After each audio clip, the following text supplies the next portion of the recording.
We're looking at these pictures. We can see something is ablaze there on the ground as this very strange wave of mud and debris with boats included and cars and all sorts of things. It's when you see something like this, Ivan, unfold before your very eyes that you get an idea of there's nowhere to run when you have something like that coming so fast towards you. And of course, you know, it appears to be fairly slow when you're looking aerially, but if you're on the ground and that is moving at such a fast speed, you can see the boat there.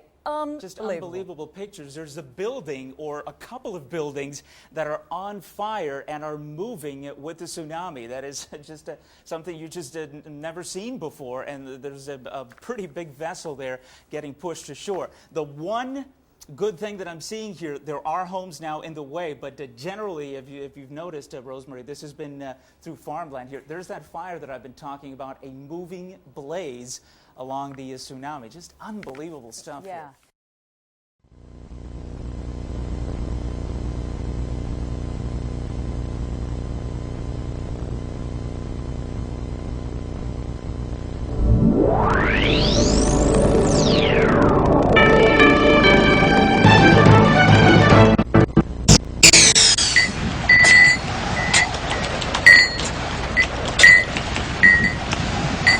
Jean Manning is a journalist who stumbled into a strange world when she started asking questions about alternative energy sources and heard the story of an early 20th century inventor named Nikola Tesla.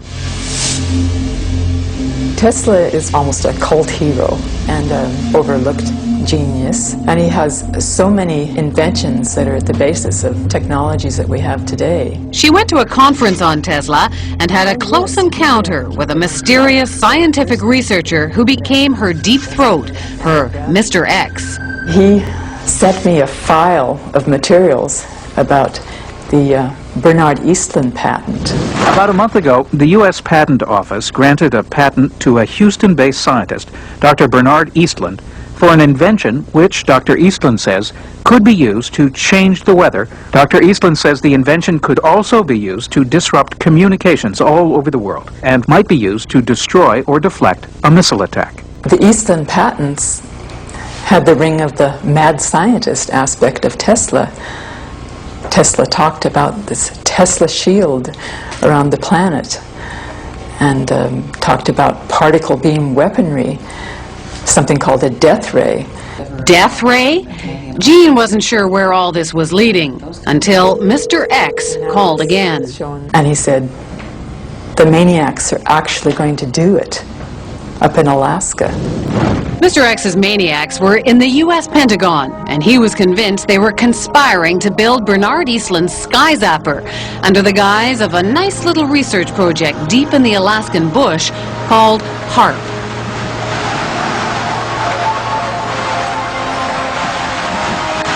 The basic concept is to build a very large antenna, then to utilize a large amount of power and to beam those radio waves up into the upper atmosphere.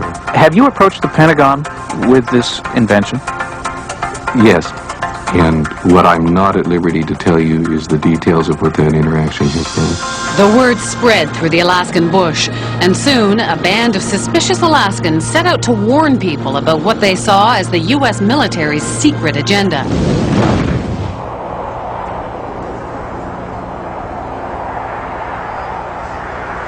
And what you have with H.A.A.R.P. is sort of the universal hammer for geophysical warfare. Nick Begich is the chief conspiracy theorist. So when did you know that you were onto something?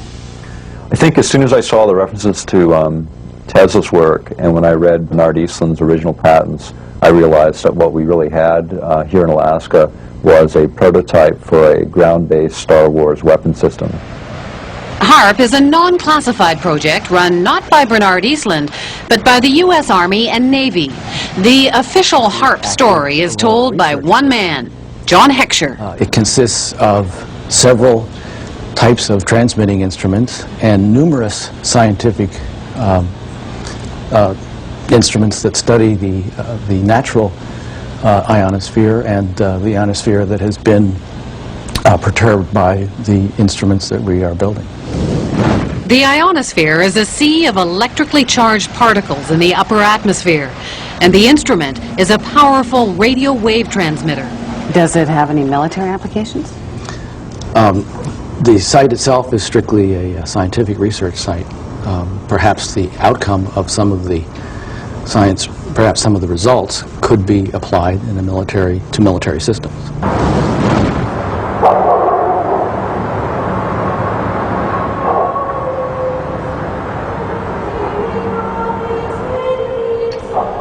Just a little physics project? Jim Roderick isn't buying it. He's been gunning for the real goods on HAARP, and his weapon is the internet.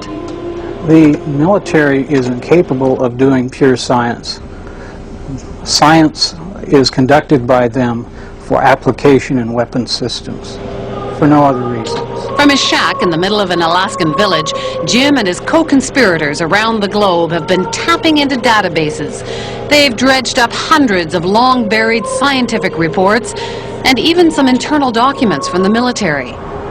They call it the world's first techno-protest, and they did it all on the military's own baby, the net. Plans for HAARP activities correlate with projections of what can be done in the Eastland patents. It's that simple. So it's not a coincidence? It's not a coincidence. Well, I hate to disagree with you, but it's not his patent that we're building. Superficially, yes. They send energy up into the ionosphere, but the Eastland patents require huge, prodigious, in fact, amounts of power, like 100 billion watts. Remember that number, 100 billion watts. You'll hear it again later. HAARP requires only 3 million watts. There is a paper trail leading us back to Eastland. No, there is not. There is no paper trail that I'm aware of that's leading back to Eastland. Eastland used to be an employee of the company which is building HAARP, but that's pure coincidence. Is it also a coincidence that the tiny company that owned Eastland's patents was later swallowed up by an enormous military intelligence firm called E-Systems? 2.1 billion in annual sales, 1.8 billion of that, with a B, was to military intelligence groups, CIA, NSA, and others. And of that, 800 million were black projects, so secret that even the United States Congress didn't know what they were. E-Systems was then swallowed up by Raytheon Corporation. It too specializes in super secret contracts with the Pentagon. Why would Raytheon be so excited about this? Well, it's a ground-based Star Wars weapon prototype. For them, it represents potentially billions and billions of dollars. So how would you describe this world of E-Systems and Raytheon and HAARP? Dark.